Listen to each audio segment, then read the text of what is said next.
definitely feels a bit weird just sitting down and doing this, but I have been talking about starting booktube for a while, and I'm just a massive fan and watch like hours of booktube videos each month. So my boyfriend was like, just do it, so I'm giving it a go. And I thought I would start by wrapping up my July reading. Also, apologies for this piece of wood. I am currently in the process of like building a book wall, which was built in, and this wood is part of that. But yeah, I went through quite a big Agatha Christie phase, basically because they're all unscribed and it was really easy to access them, and I've been trying to substitute books by She Who Must Not Be Named on audio, and I thought if I gave myself a big series to dive into, that would give me a lot of content to get through to help me kind of kick the habit. Like Stephen Fry's pretty compulsive listen, and they've always been a big part of my life, those audiobooks. So yeah, I'm trying to find a replacement for them. So there's quite a lot of Agatha Christie in here, which I would say probably doesn't reflect my actual reading taste particularly well. But yeah, that's why there's so much of that in there. So the first book I finished in July was The Tuesday Club Murders by Agatha Christie, which is Christie's like short story. It's I think it's otherwise known as Miss Marple's 13 Problems, but it's a Miss Marple's book, but it's short stories. And I'm not super huge on short stories. I don't really get on with the short story collection very well.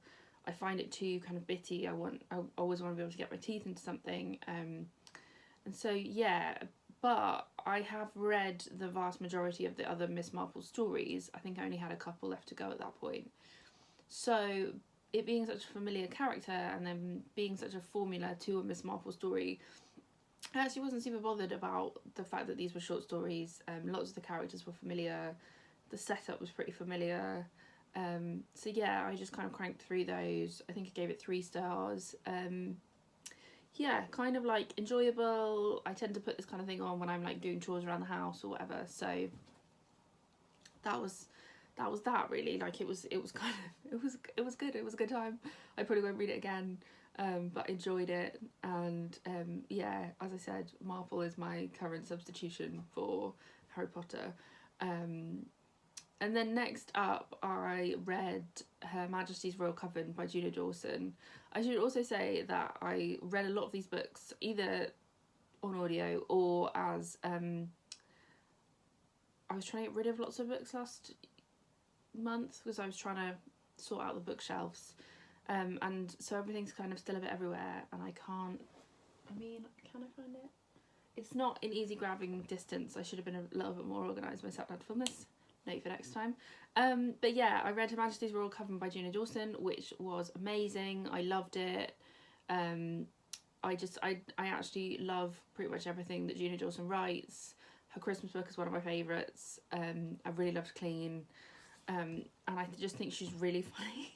I think she's really funny, and I always find her books like just kind of on the mark. Like lots of people sort of miss the mark when they're doing contemporary, and I think Juno Dawson absolutely nails it. Like I think her wit is on point, and I think her first adult book, it's, you know, it added another dimension to it. Obviously I've been reading Juno Dawson's YA books as an adult and enjoying them. Like, you know, I started reading them in my early 20s, and now I'm, you know, in my 30s, and actually like I feel like Juno Dawson's just kind of grown with me, which is amazing. A lot of the issues, like when I read the reviews, people were like, oh, she's really shoehorning all these issues in, but I followed Juno Dawson for years, and that is just who she is. Like she's not shoehorning it in. She's like reflecting her own reality. And I thought that it was a really like fun, interesting, thought-provoking take on the culture clashes over trans identities. And I loved The Witches. I found the 90s references really hit well with me because, you know, that I think she's maybe 10 years older than me, and so a lot of what she was referencing, like I found funny. I found it, you know, I enjoyed it. Like they hit for me in a way that I feel like they probably haven't hit with some people in the reviews. But yeah, I loved it. 5 stars. I was waiting for the Fairy Loot edition of book 2, but I actually missed the sale. It sold out before I got there. And then when I went to look at it, I didn't love it. Like, I loved the first cover. I got it in the Fairy Loot subscription box, and it's lovely. It's like neon pink, neon yellow. But I think I maybe prefer just the regular trade edition, so I think I'm going to try and get my hands on the Waterstones sprayed edge edition if I can. Might be a bit late, but yeah, can't wait for Shadow Cabinet. But also I'm sort of making myself wait because I know that the gap between that and the next book, the third book in the series, is going to be quite big. I think Julian Dawson's writing a little novella about Anne Boleyn that sort of like stems from this series. So yeah, so I think I might try and hold out a bit longer, but really, like, I want it now. And then the Marple continued. I read Nemesis by Agatha Christie. It's a late on Marple book. I really enjoyed it because it builds out of a kind of character relationship that's happened in one of the earlier books. So I thought that was really clever and I really enjoyed it. I think it's pretty much up there. It's one of my favourite Marples. I found it really enjoyable. I really liked the kind of characters in it, the way that it kind of weaves around. Yeah, but again, just it's a Miss Marple. I think I gave that one a 4-star because it was yeah, it was up there for me. Marples are just generally never going to be a 5-star. I think I would struggle because they are very much of their time. Like, lots of them, the sexism is like pretty obvious, pretty blatant, and I find that really uncomfortable to read. Like, I know that it was just a different attitude at the time, but still really jarring to me. And same with like the racism. Like, foreigners are just always like, there is the baddies, or there is kind of framed as being a baddie, or like there's just a level of skepticism around people from elsewhere that I just find really uncomfortable. So yeah, and I think Agatha Christie's writing, like, it's quite formulaic. You tend to know what you're going to get, and yeah, for me it's never going to be quite up there as much. Then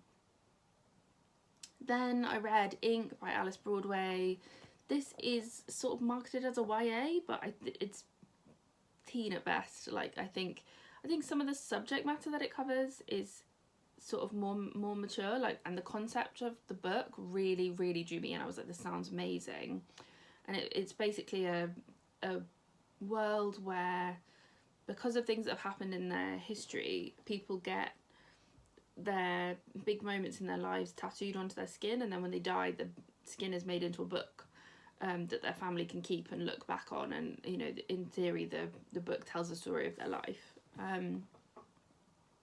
So I thought that premise is really interesting, and we follow like a girl, and her dad's just died, and it's sort of the process of his skin being made into a book and kind of what happens there. And so yeah, so I loved the premise. I thought it was really great, but I actually found the book itself quite slow. And I think realistically it probably should have just been a middle grade. And I don't know whether the publishers like thought this is, you know, the tattoo thing is sort of too mature. Like, the character in it I think is about 16, so maybe that was what it was. But the writing style very much feels middle grade, and the story feels YA, and I wanted it to be YA myself because yeah, I think I was there for the story. I wasn't really there for the writing style. So yeah, ended up giving this one 3 stars, which I was a bit disappointed about.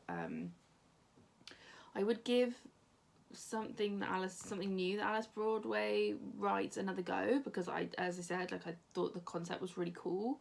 But yeah, I don't think I'll be carrying on with the series. That was kind of enough for me. And then I read philosophy. I keep looking down because I've got them written down because I can't remember. But I read Philosophy, Pussycats and Porn, which was written by Stoya. And I picked this book up. It's not very big, it's tiny, and it's sort of a collection of her Stoya's essays and writings from around the internet for over a kind of period of time. For those of you that don't know, Stoya is a porn star, which she's predominantly famous for, but she also has like acted in kind of regular films and does a lot of writing around the internet. And I think her attitudes on things like feminism and on sex work are really interesting. And I've just finished a master's in gender, sexuality and culture, and so I'd picked this book up as part of that study because I was looking at kind of attitudes around sex work and stuff, so I thought it might be useful for that. And then I had just kind of skimmed it in a kind of academic looking for information way, so I wanted to go back now that I finished it and read it properly. And I feel like lots of the nuggets of things that she's saying are really interesting, but it's almost like it's not edited very well. It kind of some of the context is lost where they're kind of articles from the internet. Sometimes she references things that have happened that date hasn't stuck on my mind from 5 years ago. Like, I don't know what she's talking about because it's not explicitly stated. And there's something about Stoya's writing style that is very kind of distinctly American. It's kind of written in a way that I don't read that often. And it was almost, it's not jarring, but there's something about it where I'm kind of waiting for a bit more information and it just doesn't come. Like, it's almost like they come in with the punchline at the beginning and then refer back to it regularly. Whereas, it's kind of like a creative piece of writing. So I could come in with that punchline right at the end, and there's something about that style that I just find a little bit like, well, why have I then spent the next 500 words reading what you've put when you've actually just told me it in one line right at the beginning? But that said, I do still think that her ideas and the things she talks about are really, really interesting. Obviously, I've just done a master's in it, so a lot of also what she said, I kind of know much more about. But I think it would be a really interesting kind of gateway book if you've never read anything about like sex work or about kind of what it's like to be in the porn industry. Like, I think